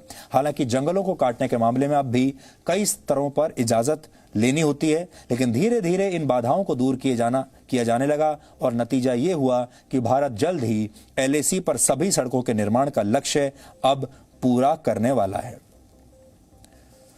चीन के साथ सीमा पर महत्वपूर्ण सड़कों के निर्माण में अब तक कांग्रेस की सरकारें नाकाम रहीं, लेकिन कांग्रेस के नेताओं ने चीन की कम्युनिस्ट पार्टी के साथ विचारधारा वाली सियासी सड़कों का निर्माण जोर शोर से किया। आपने दो देशों के बीच होने वाले समझौतों के बारे में तो जरूर सुना होगा, लेकिन आज हम आपको उस वैचारिक समझौते के बारे में बताएंगे जो चीन की कम्युनिस्ट पार्टी और भारत की कांग्रेस पार्टी के बीच हुआ। लेकिन उससे पहले उस राजनीति की बात कर लेते हैं जो संकट की इस घड़ी में भी देश को एकजुट नहीं होने दे रही। गलवान घाटी में हुए हिंसक टकराव पर आज कांग्रेस के नेता राहुल गांधी ने एक सवाल पूछा, और वो ये कि जवानों को बिना हथियार के खतरे की ओर किसने भेजा, क्यों भेजा और इसके लिए कौन जिम्मेदार है। यानी गलवान घाटी में हमारे जो जवान हैं वो बिना हथियारों के क्यों गए थे। अब इसमें कोई संदेह नहीं कि जब देश मुश्किल वक्त से गुजरता है उस वक्त कांग्रेस राजनीति कर रही है, क्योंकि अगर चीन के साथ पुराने समझौतों की जानकारी होती तो राहुल गांधी जैसे नेता इस तरह की बातें ही नहीं करते। सच्चाई यह है, कांग्रेस या फिर उसके समर्थन से बनी सरकारों के समय ही चीन के साथ तरह तरह के समझौते हुए थे। इन समझौतों के मुताबिक LAC पर दोनों देशों के बीच किसी तरह के झगड़े में गोलीबारी नहीं की जाएगी, फायर आर्म्स का इस्तेमाल नहीं होगा। इसमें वर्ष 1993 में चीन के साथ एक समझौता कांग्रेस की सरकार ने किया था। तब देश की कांग्रेस सरकार के प्रधानमंत्री PV नरसिम्हा राव थे। इसके बाद एक समझौता 1996 में हुआ जब प्रधानमंत्री HD देवेगौड़ा थे, और देवेगौड़ा ने कांग्रेस के समर्थन से ही सरकार बनाई थी। फिर 2005 में एक और समझौता हुआ, तब डॉक्टर मनमोहन सिंह प्रधानमंत्री थे। इसके बाद 2013 में एक और समझौता हुआ, तब भी मनमोहन सिंह देश के प्रधानमंत्री थे। इन सभी समझौतों में जो चीन के साथ हुए थे, बड़ी बातें ये थीं कि LAC पर किसी भी विवाद की स्थिति में शांति और बातचीत से मामला सुलझाया जाएगा। दोनों देशों के सैनिक एक दूसरे पर हमला नहीं करेंगे और एक दूसरे को हमले की धमकी भी नहीं देंगे। वास्तविक नियंत्रण रेखा का सख्ती से पालन करेंगे और सैनिक किसी भी कीमत पर LAC पार नहीं करेंगे। अगर किसी देश के सैनिक LAC पार भी करते हैं तो दूसरे देश से संकेत मिलते ही वापस लौट जाएंगे। लेकिन इसमें भी खास तौर पर वर्ष 1996 और 2005 के समझौतों के मुताबिक ये नियम बनाए गए कि दोनों देशों के सैनिक LAC के 2 किलोमीटर के दायरे में फायर आर्म्स का इस्तेमाल नहीं करेंगे, बंदूकों का इस्तेमाल नहीं करेंगे, गन्स का इस्तेमाल नहीं करेंगे LAC के 2 किलोमीटर के रेंज में। यह सबसे महत्वपूर्ण बात है, क्योंकि ऐसा नहीं है कि LAC के करीब पेट्रोलिंग के वक्त सैनिकों के पास हथियार नहीं होते। सैनिकों के पास हमेशा हथियार होते हैं, लेकिन समझौतों के तहत बने नियमों से वो बंधे हुए हैं जिनमें गोलाबारी करने से उन्हें रोका गया है। उनसे कहा गया है कि वो फायर आर्म्स का प्रयोग नहीं करेंगे। और इन्हीं समझौतों का जिक्र करके आज विदेश मंत्री S जयशंकर को राहुल गांधी को जवाब देना पड़ा। अब आप सोचिए, जिन लोगों ने देश पर वर्षों तक, दशकों तक शासन किया है, उन्हें खुद ये नहीं पता कि उनकी अपनी सरकारों ने चीन के साथ क्या क्या समझौते कर रखे हैं। यहां एक और बड़ी बात है, और वो ये कि चीन के साथ इतना गंभीर तनाव होने और उकसाए जाने के बाद भी हमारे सैनिकों ने नियम नहीं तोड़े और अपना संयम बनाए रखा। ये बड़ी बात है। हमारे सैनिक अपनी जान दे गए, उन्होंने शहादत दे दी, लेकिन तब भी उन्होंने गोली नहीं चलाई। उन्होंने तब भी LAC के लिए तय किए गए नियमों का पालन किया जब उन पर चीन के सैनिकों ने आक्रमण किया था। कल्पना कीजिए, अगर कोई और होता तो वो इस तरह की स्थिति में शायद गोली चलाने में देर नहीं लगाता। यहां सबसे महत्वपूर्ण बात यह है कि चीन ने भारत के साथ हर समझौते का LAC पर उल्लंघन किया है। लेकिन जैसे चीन ये सब समझौते भूल गया, वैसे ही कांग्रेस पार्टी भी ये समझौते भूल गई और इन सवालों के साथ राजनीति पर उतर आई कि सैनिक हथियारों के बिना क्यों गए थे। असल में ये संकट के वक्त देश में भ्रम फैलाने की कोशिश है और इस प्रकार की राजनीति करके एक तरह से देश का मनोबल कमजोर करने की कोशिश हो रही है। राहुल गांधी तो पहले से ही चीन के मामलों में खूब राजनीति करते रहे हैं। वो इस संवेदनशील मामले में भारत सरकार का मजाक उड़ाते रहे हैं। आपको याद होगा 2017 में जब डोकलाम विवाद हुआ था, उस वक्त भी राहुल गांधी इसी तरह की राजनीति कर रहे थे। साथ ही साथ वो चीन के राजदूत से भी उस समय मिलने गए थे, उनके साथ डिनर कर रहे थे और इसमें राहुल गांधी के साथ रॉबर्ट वाड्रा का परिवार भी मौजूद था। ये तस्वीरें इस समय आपके सामने हैं। और गांधी परिवार और कांग्रेस की चीन से नजदीकियां छुपी नहीं है किसी से। वर्ष 2007 में कांग्रेस अध्यक्ष के तौर पर सोनिया गांधी 5 दिन के चीन दौरे पर गई थीं, जहां वो चीन की कम्युनिस्ट पार्टी के महासचिव और तत्कालीन राष्ट्रपति हु जिनताओ से मिली भी थीं। ये तस्वीरें आप देख लीजिए। सोनिया गांधी के साथ इस दौरे में राहुल गांधी के साथ गांधी परिवार के कुछ करीबी नेता और तत्कालीन यूपीए सरकार के कुछ मंत्री भी गए थे। उसी जमाने की तस्वीरें आपको हम दिखा रहे हैं। इसके अगले साल यानी 2008 में तत्कालीन प्रधानमंत्री मनमोहन सिंह चीन के पहले दौरे पर गए। अब आप सोचिए कि किसी पार्टी का अध्यक्ष चीन का दौरा पहले करता था और प्रधानमंत्री का दौरा बाद में हो रहा था। पहले सोनिया गांधी गईं और मनमोहन सिंह बाद में गए। 2008 में भी सोनिया गांधी अपने पूरे परिवार को लेकर बीजिंग गई थी, क्योंकि उन्हें ओलंपिक खेलों के उद्घाटन के समारोह में शामिल होने का न्योता मिला था। सूत्रों के मुताबिक तब कांग्रेस पार्टी और चीन की कम्युनिस्ट पार्टी के बीच एक समझौता हुआ था, जिसमें कहा गया था कि दोनों पार्टियां अहम मुद्दों पर एक दूसरे से चर्चा करेंगी। आपको यह भी ध्यान रखना चाहिए, यह वो वक्त था जब चीन अमेरिका के साथ भारत की सिविल न्यूक्लियर डील का विरोध कर रहा था और भारत की वामपंथी पार्टियों के सहयोग से कांग्रेस की सरकार चल रही थी। जाहिर तौर पर यह दौरे चीन के तुष्टीकरण के लिए हो रहे थे, चीन को खुश करने के लिए हो रहे थे।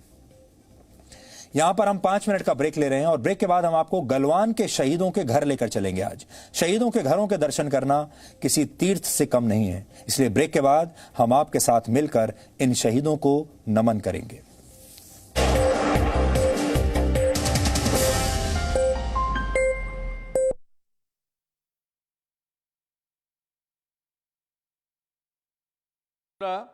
I wish I hadn't worked so hard. ये तो मेरे साथ भी हुआ। मैं भी जिंदगी में बहुत देर से समझ आई। ये तो जब जवानी में बिजनेस शुरू किया, ना बीवी की परवाह की, जब बच्चे पैदा हुए तो उनके साथ समय नहीं गुजारा। एक ट्रेडमिल पे चढ़ गए, वर्किंग की ट्रेडमिल के ऊपर चढ़े हैं, वो ट्रेडमिल रुक नहीं रही है, आप भागते जा रहे हैं। जिंदगी में जब बहुत देर हो जाती तब समझ में आता है कि भैया दोस्त यार परिवार कुछ और भी अच्छा करने जैसा है ज़िंदगी में। कुछ अपने लिए धन अर्जित करना ही केवल सारी चीज़ नहीं है, देना भी सीखो। देर में समझ आता है, लेकिन मैं कहता हूँ चलो जब भी समझ आया कोई बात नहीं, करो तो सही। So I hadn't worked so hard. जैसे आप में से कईयों ने कहा कि दोस्तों से बात नहीं किया, मैं जाऊँगा दोस्त को कहूँगा कि यार I love you, I misunderstood you through out my life, or whatever. I wish I had the courage to express my feelings. बहुत से हम लोग हैं जो अपनी फीलिंग एक्सप्रेस नहीं करते, यही सोच के कि यार उसको बुरा ना लग जाए, सामने वाले को बुरा ना लग जाए। कभी होता है फीलिंग के नहीं? We are political when we don't express our feelings truly, what we believe. I wish I had stayed in touch with my friends. I wish I had let myself to be happier. Now, this is very catchy point of view. जिन लोगों ने कहा, this is surprisingly common one, many did not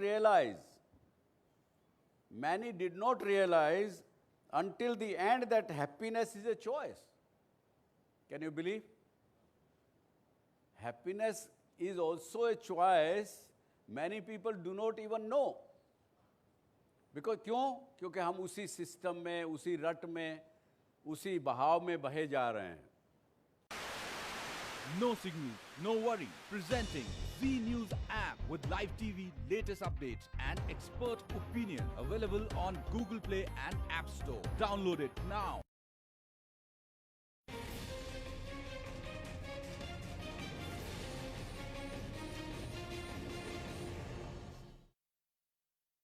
एक nurse ने, दी palliative nurse,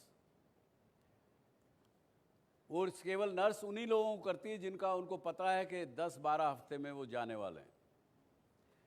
अब उसने, the lady called Bronnie Ware in Australia, she writes a blog which she calls as inspiration and chai. I don't know why she write chai, but inspiration and chai. She writes the phenomenal clarity of vision that people get at the end of their lives and how we might learn from their wisdom. as somebody said ना that I will have no fear because वो clarity तब आखिरी के 24 घंटे में ही आती है। एक जनरल 5 बड़ी चीज़ें उसने लिखी हैं। लिखते हैं कि I wish I had the courage to live the life true to myself and not life others expected of me। हम क्या करते हैं ज़िंदगी में? मुझे आई एम श्योर आप में से कम 50-60% ऐसे यूथ आप लोग होंगे जो कि बिजनेस स्कूल में आए हैं किसी के और के कहने पर। माँ बाप ने कह दिया बिजनेस करोगे, बिजनेस में ग्रेजुएशन करो, MBA कर लो, बड़ी डिमांड है, अपना बिजनेस शुरू कर सकोगे। या कोई दोस्त ने कहा कि मैं तो वहाँ जा रहा हूँ MIT स्कूल में, बिजनेस स्कूल में, तुम भी मेरे साथ आ जाओ।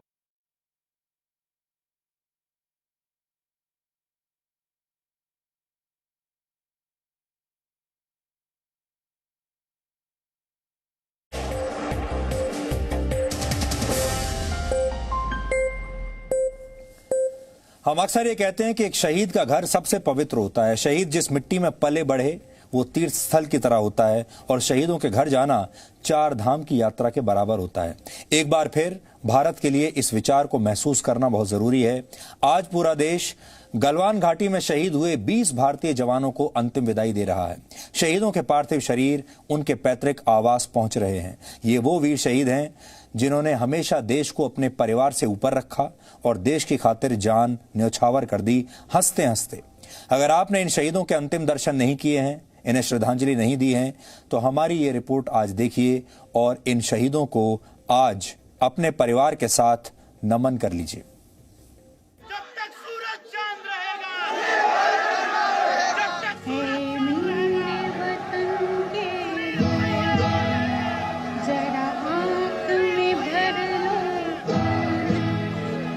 शहीद हुए हैं उनकी जरा याद करो कुर्बानी, तुम भूल न जाओ, इसलिए सुनो ये कहानी। जो शहीद हुए हैं उनकी जरा याद करो कुर्बानी।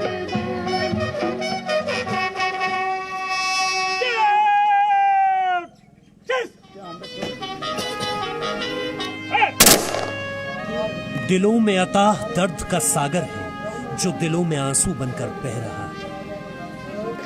दिलों में गुस्सा है जो जुबान से बयां हो रहा है।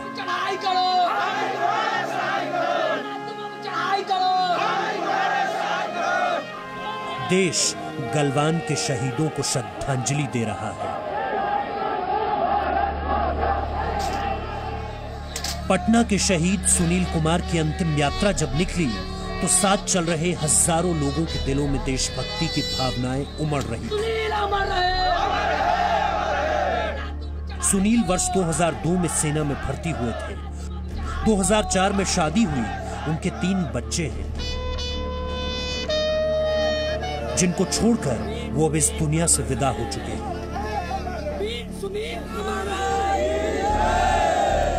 जिस बेटे को उन्होंने अपनी तरह फौजी बनाने का सपना देखा था, उसी बेटे ने मुखाग्नि देते हुए अपने पिता का सपना पूरा करने का प्रण लिया।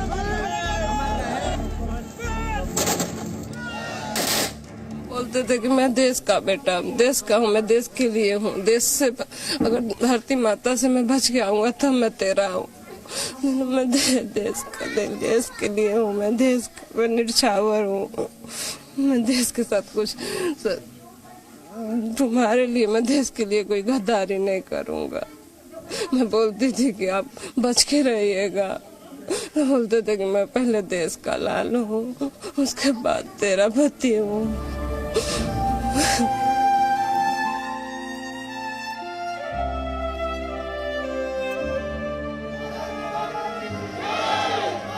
तेलंगाना के सूर्यपेट की गलियां भारत माता के जयकारों से गूंज रही थीं। लोग घरों की छतों से फूल बरसा रहे थे। देश का वीर सपूत तिरंगे में लिपटा हुआ अपने घर जो पहुंचा था।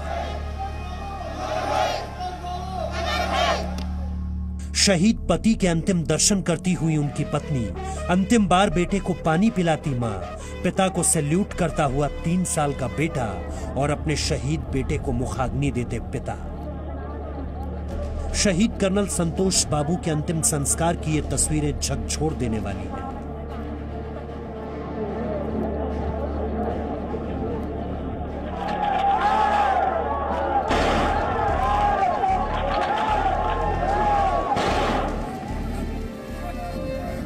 तमिलनाडु के रामनाथपुरम के रहने वाले शहीद के पलानी का पार्थिव शरीर जब उनके पैतृक गांव पहुंचा तो पूरा गांव अपने वीर सपूत के अंतिम दर्शन के लिए खड़ा था। शहीद पलानी अगले साल रिटायर होने के बारे में सोच रहे थे, जिसके बाद वो अपने परिवार के साथ नए घर में शिफ्ट होने वाले थे, जिसके गृह प्रवेश में भी वो शामिल नहीं हो पाए थे।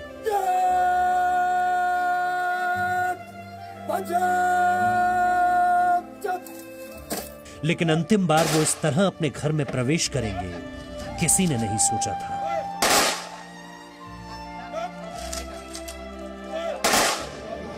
गलवान के शहीद नायब सूबेदार मनदीप सिंह का पटियाला में अंतिम संस्कार किया गया। वहां मौजूद हर शख्स की जुबान पर उनकी वीरता के किस्से थे। शहीद मनदीप सिंह को देश के प्रति मर मिटने का जज्बा अपने परिवार से मिलता था। उनके भाई भी सेना में रह चुके हैं, जिन्हें अपने भाई की शहादत पर गर्व है, जिन्होंने बिना हथियार कई चीनी सैनिकों को धूल चटाई और देश के लिए वीरगति पाई। ਲੀਡਰ ਦੇ ਨਾਂ ਤੇ ਇਹਨਾਂ ਆਪਣਾ ਲੀਡਰਸ਼ਿਪ ਨਿਭਾਈ ਹੈ ਪੂਰੀ। ਦਲੇਰ ਸੀਗਾ, ਇੱਕ ਹੱਟਾ ਕੱਟਾ ਸੀਗਾ ਤੇ ਮਜ਼ਬੂਤ ਸੀਗਾ, ਹੌਸਲਾ ਬੁਲੰਦ ਸੀਗਾ ਉਹਦਾ। ਪਹਿਲੀ ਟੁਕੜੀ ਚਾਈਨਾ ਦੀ ਆਈ ਸੀਗੀ, ਉਹ ਤੇ ਇਹਨਾਂ ਨੇ ਕੈਜੁਅਲਟੀ ਉਹਨਾਂ ਦੀ ਵੀ ਕਾਫੀ ਕੀਤੀ ਹੈ ਤੇ ਬਾਅਦ ਦੇ ਵਿੱਚ ਉਹਨਾਂ 2 ਹੈਲੀ ਆਏ। ਉਹਨਾਂ ਦੇ ਹੈਲੀ ਦੇ ਵਿੱਚ ਉਹਨਾਂ ਦੀ ਆ ਗਈ ਮੇਨ ਪਾਵਰ, ਕਹਿੰਦੇ 450 ਬੰਦਾ। ਜਿਹੜੇ 450 ਬੰਦਾ ਆਇਆ, ਇਹਨਾਂ ਨੇ 12 ਬੰਦੇ ਨੇ ਆ ਕੇ ਮਨਦੀਪ ਨੂੰ ਘੇਰਾ ਪਾਇਆ। 12 ਬੰਦੇ ਨੇ ਘੇਰਾ ਪਾਇਆ, ਫਿਰ ਮਨਦੀਪ ਨੂੰ ਉਹ ਚੁੱਕ ਲੈ ਗਏ, ਮਤਲਬ ਕੈਜੁਅਲਟੀ ਕੀਤੀ। ਮਨਦੀਪ ਸ਼ਹੀਦ ਹੋ ਗਿਆ ਉੱਥੇ। ਬੰਦਾ ਇੰਨਾ ਲੜਿਆ ਵੀ 4 ਬੰਦਿਆਂ ਨੂੰ ਇਕੱਲੇ ਨਾ ਥੱਲਿਆ ਕਿ ਉਹ ਹੱਟਾ ਕੱਟਾ ਸੀਗਾ, ਦਲੇਰ ਸੀਗਾ। ਸਾਨੂੰ ਸਾਡੇ ਵੀਰ ਤੇ ਫਖਰ ਵੀ ਹੈ ਤੇ ਮਾਣ ਵੀ ਹੈ ਕਿ ਉਹਨਾਂ ਦੇਸ਼ ਲਈ ਆਪਣੀ ਜਾਨ कुर्बान कर दी थी। गलवान के 20 शहीदों ने देश की खातिर जान कुर्बान कर दी, लेकिन देश की 1 इंच जमीन भी दुश्मन के हाथों में नहीं जाने दी।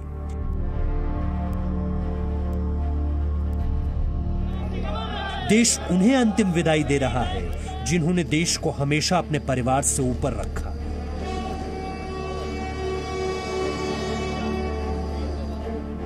आज उनके परिवारों में मातम है, उन्हें दुख है कि उनका लाडला अब इस दुनिया में नहीं रहा।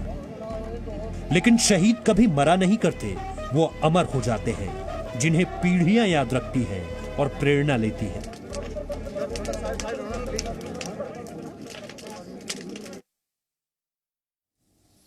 हमारी सेना के जवान हों या उनके परिवार हों, देश के लिए समर्पण क्या होता है, आप सब इनसे सीख सकते हैं।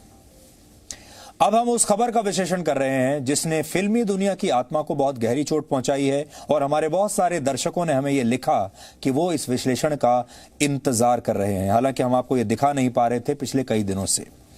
हमारे देश में पहली बार ऐसा हुआ है कि फिल्मी दुनिया से जुड़े इतने बड़े बड़े नामों की सोशल मीडिया पर इतनी जबरदस्त ट्रोलिंग हो रही है। फिल्म इंडस्ट्री के बड़े बड़े प्रोड्यूसर्स और फिल्म स्टार्स पर सवाल उठाए जा रहे हैं, और इस ट्रोलिंग की वजह है अभिनेता सुशांत सिंह राजपूत की आत्महत्या।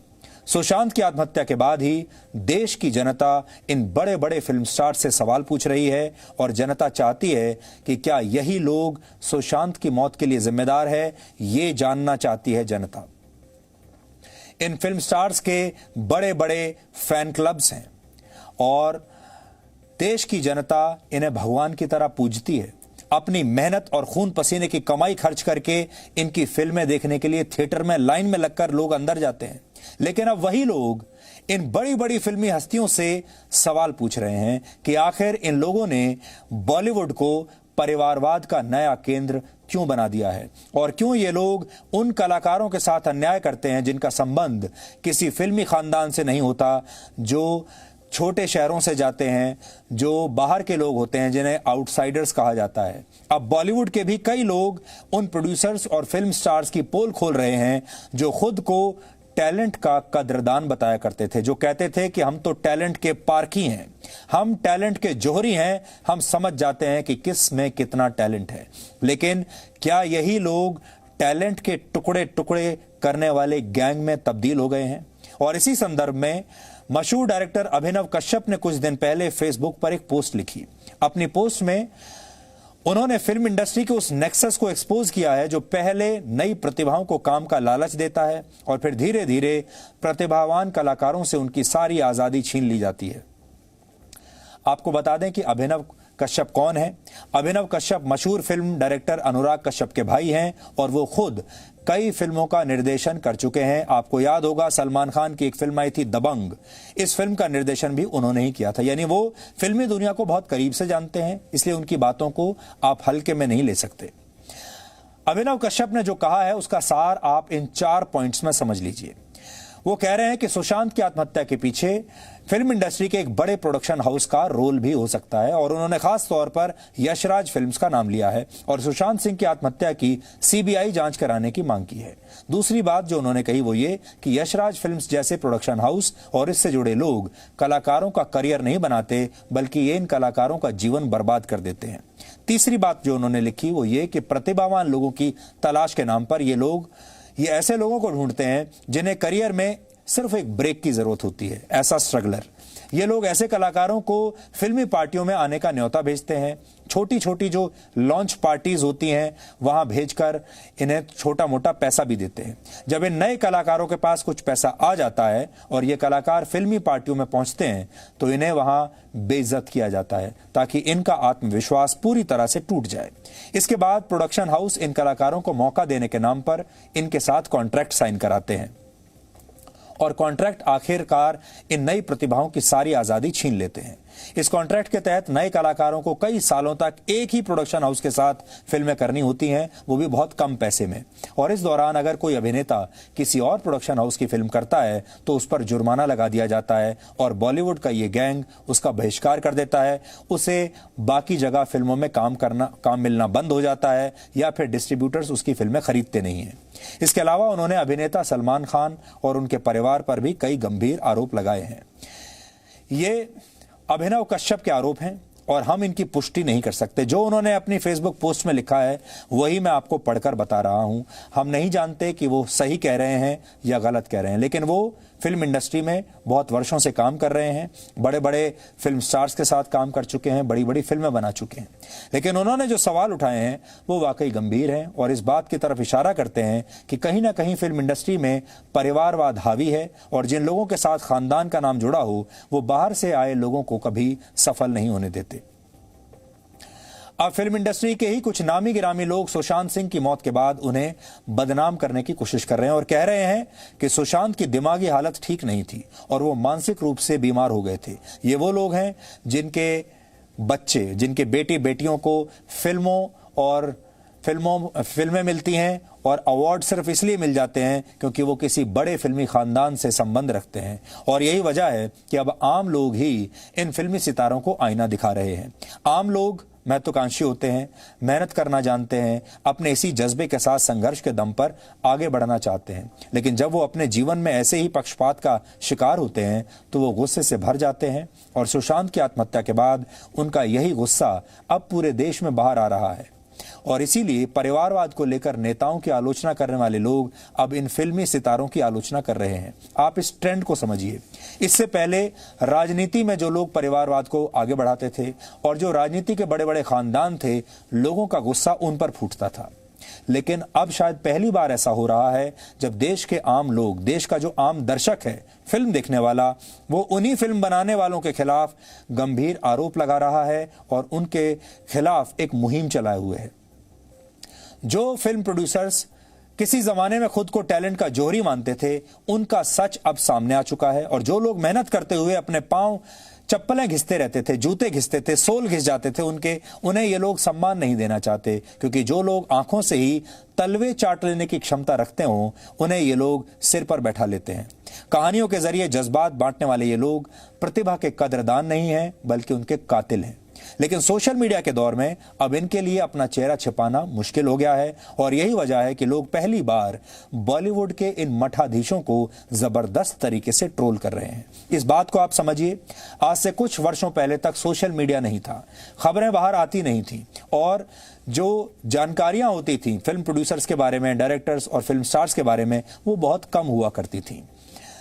जानकारियों की जो डिमांड थी वो बहुत ज्यादा थी और जानकारियों की जो सप्लाई थी वो बहुत कम थी। इसलिए उनके जो दर्शक थे उन्हें बहुत कम जानकारियां मिलती थी उनके बारे में, और कम जानकारियों के अभाव में दर्शक उन्हें लार्जर देन लाइफ रोल में देखते थे, बड़े पर्दे पर देखते थे और ये सोचते थे कि ये लोग हमसे अलग हैं, ये लोग हमारे जैसे कमजोर लोग नहीं हैं, ये बड़े लोग हैं।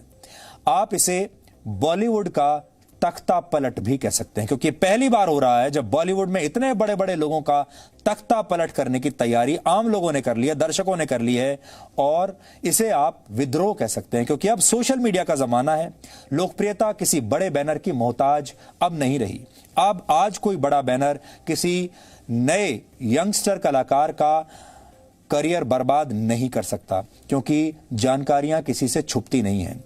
छोटे छोटे वीडियो शेयरिंग प्लेटफॉर्म्स पर लोग अपनी प्रतिभा दिखा रहे हैं। आपने देखा होगा फेसबुक के जरिए, यूट्यूब के जरिए और बहुत सारे ऐप्स ऐसे हैं जिनके जरिए देश के लोग अपनी प्रतिभा दिखा रहे हैं।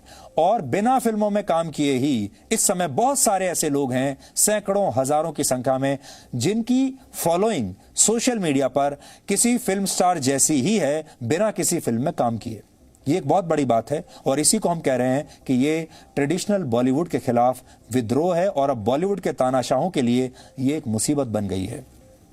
एक जमाने में जब आप 70 mm के पर्दे पर इन फिल्म स्टार्स को देखते थे तो उनकी इमेज लार्जर देन लाइफ दिखती थी। ये स्टार्स लोगों को किसी भगवान से कम नहीं लगते थे। लेकिन अब कला पर किसी का कॉपीराइट नहीं रह गया है। अब छोटे छोटे शहरों के लोग भी इन फिल्मी सितारों को टक्कर दे रहे हैं। छोटे शहरों के ये बड़े स्टार्स फॉलोअर्स की संख्या के मामले में कई फिल्मी सितारों से आगे निकल गए हैं। यानी सोशल मीडिया ने सबको आजाद कर दिया है, लिबरेट कर दिया है और सबको बराबरी पर लाकर खड़ा कर दिया है। अब कुछ भी छिपाना किसी के लिए संभव नहीं है। इससे पहले फिल्मी दुनिया में फिल्मी दुनिया के जो पत्रकार होते थे और बड़े बड़े डायरेक्टर, प्रोड्यूसर्स और स्टार्स, उनके बीच में एक नेक्सस होता था। पत्रकार उनके साथ मिले हुए होते थे, वो उनके खिलाफ खबरें छाप नहीं सकते थे, लेकिन पत्रकार अब वही खबरें छिपा नहीं सकते। सरकारें सच नहीं छिपा सकती, फिल्मी दुनिया के लोग वो राज नहीं छिपा सकते जिनसे उनकी हकीकत सामने आ जाती है। सब कुछ सामने आ चुका है। बॉलीवुड में टैलेंट के टुकड़े टुकड़े करने वाला ये गैंग अब बेनकाब हो चुका है और सुशांत सिंह राजपूत की मौत इनकी तानाशाही के ताबूत की एक तरह से आप कह लीजिए आखिरी कील साबित हो सकती है। बॉलीवुड के इन कथित भगवानों को पूजने की परंपरा अब टूट गई है और जिसके बाद अब जिसके पास प्रतिभा होगी वही आने वाले जमाने का सच्चा सुपरस्टार होगा। इसलिए हमारी आपसे अपील है, ये एक आजाद दुनिया है। इस आजादी की हवा में आप खुलकर सांस लीजिए। आपके अंदर अगर प्रतिभा है तो आपको पलायन की कोई जरूरत नहीं। टैलेंट का कोई कथित जोहरी आपकी प्रतिभा को अगर ना भी पहचाने तो भी आप अपना रास्ता खुद बना सकते हैं। सुशांत सिंह राजपूत ने एक बहुत बड़ी गलती की जो इन लोगों के सामने वो हार गए और उन्हें ये लगा कि अगर इन लोगों ने उन्हें काम नहीं दिया तो आगे उनके सारे रास्ते बंद हो जाएंगे। यही उनकी सबसे बड़ी गलती थी। लेकिन उन्होंने जो कुछ भी किया, अब इसके बाद हमारी कोशिश ये होनी चाहिए कि कोई और बड़ा कलाकार, छोटा कलाकार, नया कलाकार, पुराना कलाकार अब इस गैंग का शिकार ना बने और ये जो पूरे का पूरा एक तरीके से एक नेक्सस बना हुआ है, ये नेक्सस अब टूट जाए। इसमें मीडिया भी एक बहुत बड़ी भूमिका निभा सकता है, सोशल मीडिया भी बड़ी भूमिका निभा सकता है और खास तौर पर वो लोग जो फिल्म इंडस्ट्री में अभी टैलेंटेड लोग हैं और बाहर से आए हैं, वो खुद एक बहुत बड़ी भूमिका निभा सकते हैं, क्योंकि अब उन्हें पर्दे पर नहीं, पर्दे के बाहर फाइट करना पड़ेगा। और अब आज का सवाल, आज आपको यह बताना है कि हल्दी घाटी का युद्ध कब लड़ा गया था। आप इस पर रिसर्च कीजिए और ब्रेक के बाद हम आपको इस सवाल का सही जवाब बताएंगे।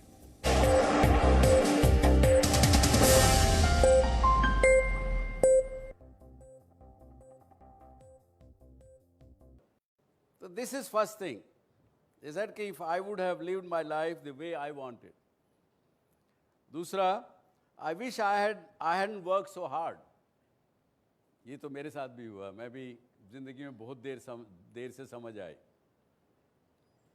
ये तो जब जवानी में बिजनेस शुरू किया, ना बीवी की परवाह की, जब बच्चे पैदा हुए तो उनके साथ समय नहीं गुजारा। एक ट्रेडमिल पे चढ़ गए, वर्किंग की ट्रेडमिल के ऊपर चढ़े हैं, वो ट्रेडमिल रुक नहीं रही है, आप भागते जा रहे हैं। जिंदगी में जब बहुत देर हो जाती तब समझ में आता है कि भैया दोस्त यार परिवार कुछ और भी अच्छा करने जैसा है जिंदगी में। कुछ अपने लिए धन अर्जित करना ही केवल सारी चीज़ नहीं है, देना भी सीखो। देर में समझ आता है, लेकिन मैं कहता हूँ चलो जब भी समझ आया कोई बात नहीं, करो तो सही। So I hadn't worked so hard.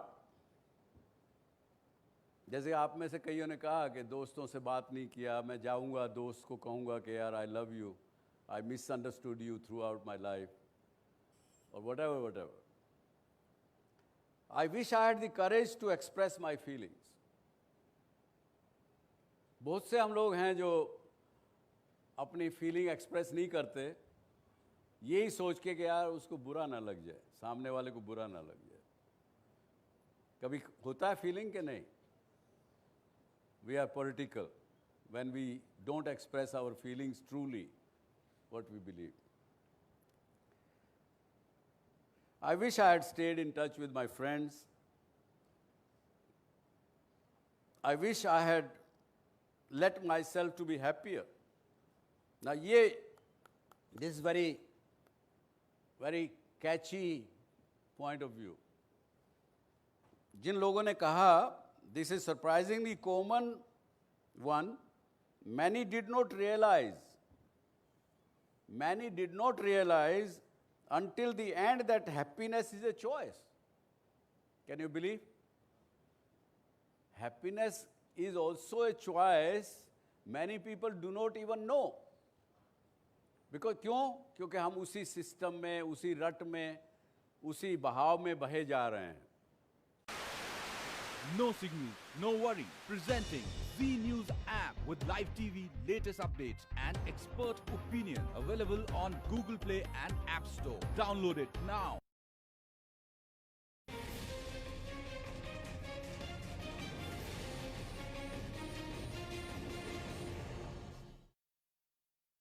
एक नर्स ने, दी पैलेटिव नर्स, और केवल नर्स उन्हीं लोगों को करती है जिनका उनको पता है कि 10-12 हफ्ते में वो जाने वाले हैं। अब उसने, the lady called Bronnie Ware in Australia, she writes a blog which she calls as inspiration and chai. I don't know why she writes chai, but inspiration and chai. She writes the phenomenal clarity of vision that people get at the end of their lives and how we might learn from their wisdom. As somebody said now that I will have no fear, because वो clarity तब आखिरी के 24 घंटे में ही आती है। एक general 5 बड़ी चीज़ें उसने लिखी हैं। लिखते हैं कि I wish I had the courage to live the life true to myself and not life others expected of me. हम क्या करते हैं ज़िंदगी में?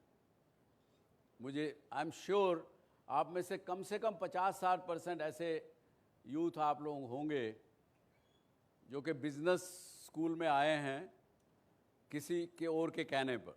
माँ बाप ने कह दिया बिजनेस करोगे, बिजनेस में ग्रेजुएशन करो, MBA कर लो, बड़ी डिमांड है, अपना बिजनेस शुरू कर सकोगे। या कोई दोस्त ने कहा कि मैं तो वहाँ जा रहा हूँ MIT स्कूल में, बिजनेस स्कूल में, तुम भी मेरे साथ आ जाओ। तो this is first thing, is that कि if I would have lived my life the way I wanted. दूसरा, I wish I hadn't work so hard. ये तो मेरे साथ भी हुआ, मैं भी ज़िंदगी में बहुत देर से समझ आई। ये तो जब जवानी में बिजनेस शुरू किया, ना बीवी की परवाह की, जब बच्चे पैदा हुए तो उनके साथ समय नहीं गुजारा। एक ट्रेडमिल पे चढ़ गए, वर्किंग की ट्रेडमिल के ऊपर चढ़े हैं, वो ट्रेडमिल रुक नहीं रही है, आप भागते जा रहे हैं। ज़िंदगी में जब बहुत देर हो जाती तब समझ में आता है कि भैया दोस्त यार परिवार कुछ और भी अच्छा करने जैसा है ज़िंदगी में। कुछ अपने लिए धन अर्जित करना ही केवल सारी चीज़ नहीं है, देना भी सीखो। देर में समझ आता है, लेकिन मैं कहता हूँ चलो जब भी समझ आया कोई बात नहीं, करो तो सही। So I hadn't worked so hard. जैसे आप में से कईयों ने कहा कि दोस्तों से बात नहीं किया, मैं जाऊंगा दोस्त को कहूंगा कि यार I love you, I misunderstood you through out my life, और whatever. I wish I had the courage to express my feelings. बहुत से हम लोग हैं जो अपनी फीलिंग एक्सप्रेस नहीं करते, यही सोच के कि यार उसको बुरा ना लग जाए, सामने वाले को बुरा ना लग जाए। कभी होता है फीलिंग के नहीं? We are political when we don't express our feelings truly, what we believe. I wish I had stayed in touch with my friends. I wish I had let myself to be happier. Now, this is very catchy point of view. जिन लोगों ने कहा, this is surprisingly common one, many did not realize until the end that happiness is a choice. Can you believe? Happiness is also a choice. Many people do not even know. Because क्यों? क्योंकि हम उसी system में, उसी रट में, उसी बहाव में बहे जा रहे हैं। No signal, no worry. Presenting Z News app with live TV, latest updates and expert opinion. Available on Google Play and App Store. Download it now.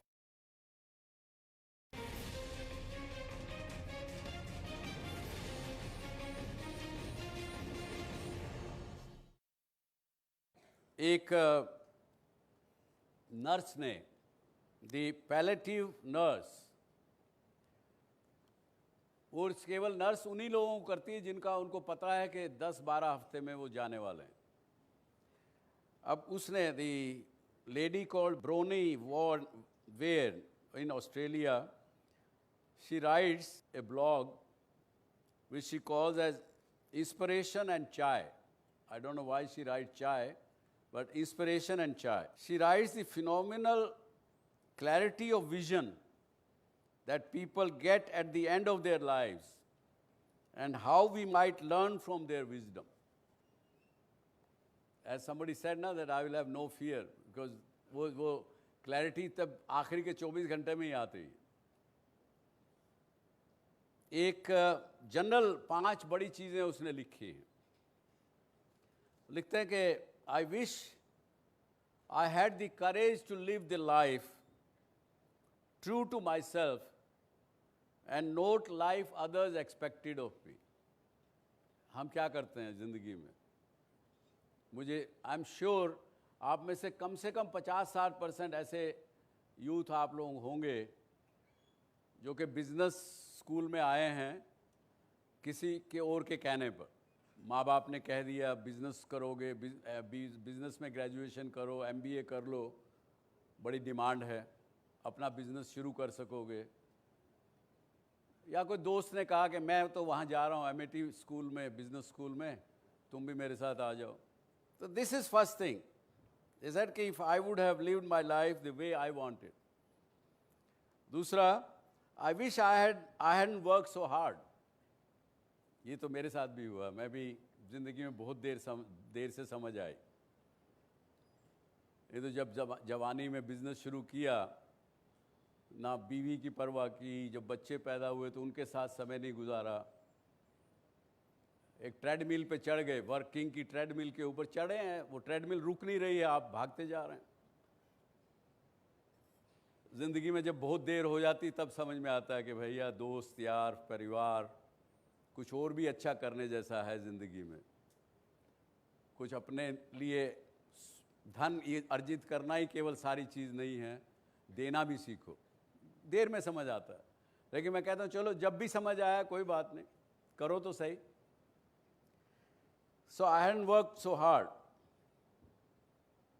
जैसे आप में से कईयों ने कहा कि दोस्तों से बात नहीं किया, मैं जाऊँगा दोस्त को कहूँगा कि यार I love you, I misunderstood you through out my life, और whatever. I wish I had the courage to express my feelings. बहुत से हम लोग हैं जो अपनी फीलिंग एक्सप्रेस नहीं करते, यही सोच के कि यार उसको बुरा ना लग जाए, सामने वाले को बुरा ना लग जाए। कभी होता है फीलिंग के नहीं?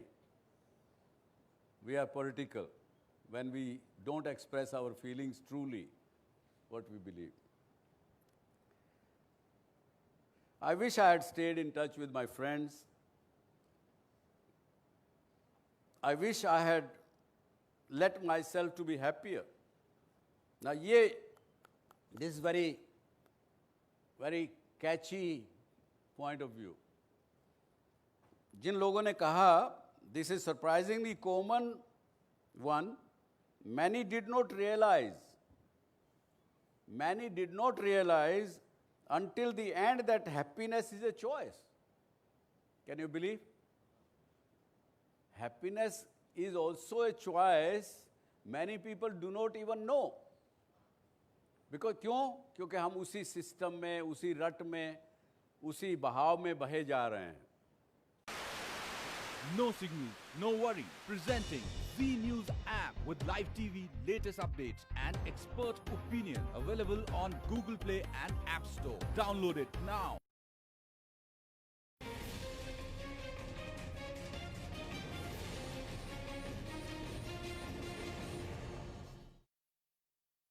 एक नर्स ने, दी पैलेटिव नर्स, और केवल नर्स उन्हीं लोगों को करती है जिनका उनको पता है कि 10-12 हफ्ते में वो जाने वाले हैं. अब उसने, the lady called Bronnie Ware in Australia, she writes a blog.